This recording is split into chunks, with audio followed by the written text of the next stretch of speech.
Hi friends, welcome to Rani kitchen Tamil. வீடியோக்குள்ளே போகிறதுக்கு முன்னாடி நம்ம ராணி கிச்சன் தமிழ் சேனலை சப்ஸ்கிரைப் பண்ணிக்கோங்க. மறக்காமல் கூட இருக்கிற பெல் பட்டனையும் கிளிக் பண்ணிக்கோங்க.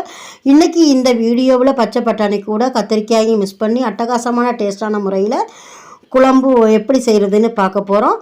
இது இட்லி, தோசை, பூரி, சப்பாத்தி, சாதம் எல்லாத்துக்கும், இடியாப்பம் எல்லாத்துக்குமே சூப்பரான சைடிஷுங்க. ரொம்ப ஒரு சிம்பிளான ரெசிப்பிங்க. புதுசாக சமைக்க பழகிறவங்க கூட ட்ரை பண்ணி பார்க்கலாம். இது நல்ல ஒரு பர்ஃபெக்டான டேஸ்ட்டோடு கூட இருக்கும். மிஸ் பண்ணாமல் ட்ரை பண்ணி பாருங்கள். வாங்க எப்படி செய்கிறதுன்னு பார்க்கலாம்.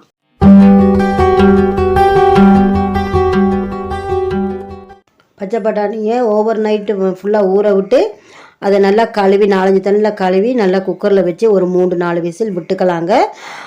உங்களுக்கு எவ்வளோ அவியணுமோ அவ்வளோவுக்கு அவிச்சு எடுத்துக்கோங்க. தண்ணியை நல்லா வடிகட்டி வச்சுக்கோங்க. தண்ணியை வேஸ்ட்டு பண்ணிடாதீங்க. ரசம் வச்சுக்கலாம், சூப்பு வச்சு குடிச்சிக்கலாங்க. இப்போ குழம்பு வைக்கிறத பார்க்கலாம். நம்ம தாய்ச்சி அடுப்பில் வச்சு எண்ணெயை ஊற்றி கடுகு சீரகம்லாம் போட்டு கருவேப்பிலையை நல்லா எண்ணெயில் பொரிய விட்டு வெங்காயத்தை போடுங்க. வெங்காயம் போட்டு கொஞ்சம் நேரம் நல்லா வதங்கட்டுங்க. பச்சை மிளகாயம் போடுங்க. பச்சை மிளகாயம் போட்டு நல்லா வதக்கி விடுங்க. 4 பச்சை மிளகாய் நான் போட்டிருக்கேன். உங்களுக்கு காரத்துக்கு தகுந்த மாதிரி நீங்கள் போட்டுக்குங்க. நல்லா வதக்கி விடுங்க. நல்லா வதங்கட்டுங்க, ஓரளவு வதங்கட்டும். சும்மா லேசாக கண்ணாடி பதம் வரட்டுங்க. இடைக்கிட பச்சை பட்டாணி பயணிகளை பற்றி சொல்கிறேன், ஸ்கிப் பண்ணாமல் பாருங்கள். பூண்டை போட்டுக்கலாங்க. பூண்டு நான் ஒரு பூண்டு முழு பூண்டை உரித்து நல்லா அலசி வச்சுருக்கேங்க. அதை போட்டுக்கலாம். போட்டு நல்லா வதங்கட்டும். நல்லா வதங்கினதும் இங்கே பாருங்கள், நல்லா வதங்கிருச்சு. பச்சை கத்திரிக்காய் நம்ம என்ன செய்வோம், வெட்டி வச்சுருக்குறோம் பாருங்கள். ரவுண்டாக வெட்டி வச்சுக்கணுங்க பச்சை கத்திரிக்காவை. நான் பச்சை கத்திரிக்காய் எப்போ கிடச்சாலும் நான் இந்த மாதிரி குழம்பு வச்சுருவேங்க. ரவுண்டாக வெட்டிக்கிங்க. வெட்டி நல்லா போட்டு நல்லா எண்ணெயில் போட்டு வதக்கி வச்சுக்கிங்க. நல்லா எண்ணெயில் போடுங்க. போட்டு நல்லா ரவுண்டாக வெட்டினீங்கன்னா நல்லா டேஸ்ட்டாக இருக்குங்க. சீக்கிரமாக வேகும். இன்னொன்று நல்ல ஒரு டிஃப்ரெண்ட்டான இது வரும், லுக்கு கொடுக்குங்க. அதனால தான் ரவுண்டாக வெட்டிட்டு நல்லா வதக்கி விட்டுறலாங்க. நல்லா அவியணுங்க. எண்ணெயிலேயே நல்லா வதங்க விட்டுருங்க. எண்ணெய் வேணான்றவங்க லேசாக தண்ணி தெளிச்சிக்கிங்க. தண்ணி தெளித்து மூடி விட்டிங்கன்னா சீக்கிரமாக வதங்கிடும். இந்த பச்சை பட்டாணியில் நார்ச்சத்து இருப்பதால் மலச்சிக்கல் பிரச்சனையை போக்குதுங்க. பச்சை பட்டாணி ஜீரண சக்திக்கு உதவுதுங்க. அது மட்டும் இல்லாமல் குடலில் நல்ல பாக்டீரியாவை அதிகரித்து குடல் ஆரோக்கியத்துக்கும் உதவுதுங்க. குழம்புக்கு தேவையான அளவு உப்பு போட்டுக்கலாம். பச்சை பட்டாணி ஜீரண சக்திக்கு உதவுதுங்க. குடலில் நல்ல பாக்டீரியாவை அதிகரித்து குடல் ஆரோக்கியத்துக்கு உதவுதுங்க. இதில் உள்ள நார்ச்சத்து மலச்சிக்கல் பிரச்சனையை போக்குதுங்க. 2 டைம் கிண்டி விடுங்க. நல்லா கிண்டி விடுங்க. ஏன்னா அடிப்பிடிச்சிருக்கும் நம்ம மூடி வைக்கிறனால. இந்த டைமில் தக்காளியை போட்டுக்கலாம். தக்காளியை போட்டு கொஞ்சம் நல்லா அதை ஃபுல் பண்ணி மூடிடுங்க. வெளியே தக்காளி தெரியாத மாதிரி அந்த கத்திரிக்காயை போட்டு மூடி விட்ருங்க. ஏன்னா அப்போ தான் சீக்கிரம் அந்த மேலேயும் சூடு இருந்தால் கீழேயும் சூடு இருந்தால் சீக்கிரம் வெந்துடும். அதுக்காகத்தான் அந்த மாதிரி பண்ணுறது. நல்லா சீக்கிரம் வேகிறதுக்கு தக்காளிக்கு இது ஒரு இது. ஏன்னா ஏற்கனவே உப்பு போட்டிருக்கோம் நம்ம. நல்லா கொஞ்சம் ஒரு 2 நிமிஷம் மூடி வைக்கலாம். பாருங்கள், நல்லா தக்காளிக்கு வதங்கிருச்சு. இப்போ நாங்கள் எல்லா மசாலாலாம் போட்டு நல்லா அரைச்சி வச்சுருக்கோம். மிளகாத்தூள், நீங்கள் ஆச்சி குழம்பு மிளகாய்த்தூள் போட்டுக்குங்க. அதில் 2 ஸ்பூன் மிளகாய்த்தூளை போட்டுக்கலாம்.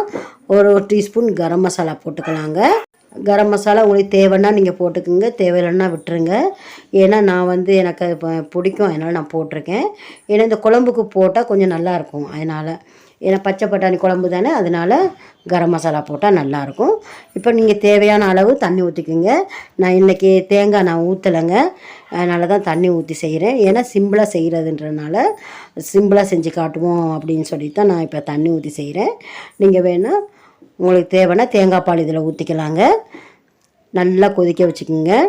நல்லா கொதிக்கட்டும். அந்த மிளகாத்தூள் மணமெல்லாம் போகட்டும். 2 நிமிஷம் நல்லா கொதிக்கட்டும். கொதித்ததும் பாருங்கள், அதுக்கப்புறம் இந்த பச்சை பட்டாணி அவிச்சு நம்ம வடித்து வச்சுருப்போம் பாருங்கள். அந்த பச்சை பட்டாணியை நம்ம எடுத்துக்கலாங்க. எடுத்து பாருங்கள், நல்லா ஒரு சொட்டு கூட தண்ணி இல்லாமல் நல்லா வடித்து வச்சுருக்கேன்.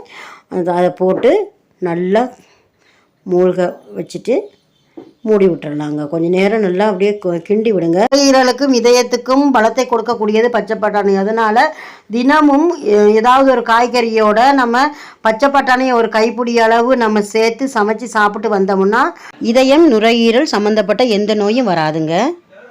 சிம்பிளாக செஞ்சாலும் நல்லா டேஸ்ட்டாகவும் இருக்குங்க. நம்ம தண்ணி விட்டோமே கட்டியாக இருக்காதே அப்படின்னு நினைக்காதீங்க.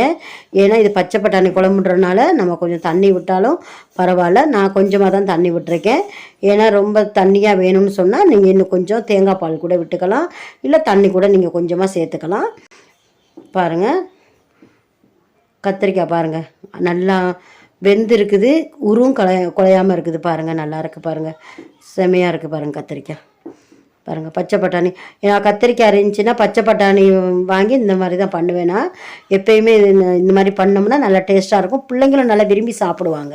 இப்போது சூப்பரான டேஸ்டியான நம்மளோட பச்சை பட்டாணி கிரேவி ரெடி ஆயிடுச்சிங்க. ரெசிப்பியை வீட்டில் ட்ரை பண்ணி பாருங்கள். இந்த வீடியோ உங்களுக்கு பிடிச்சிருந்தா லைக் பண்ணுங்கள், ஷேர் பண்ணுங்கள், கமெண்ட் பண்ணுங்கள், சப்ஸ்கிரைப் பண்ணுங்கள். தேங்க்ஸ் ஃபார் வாட்சிங்.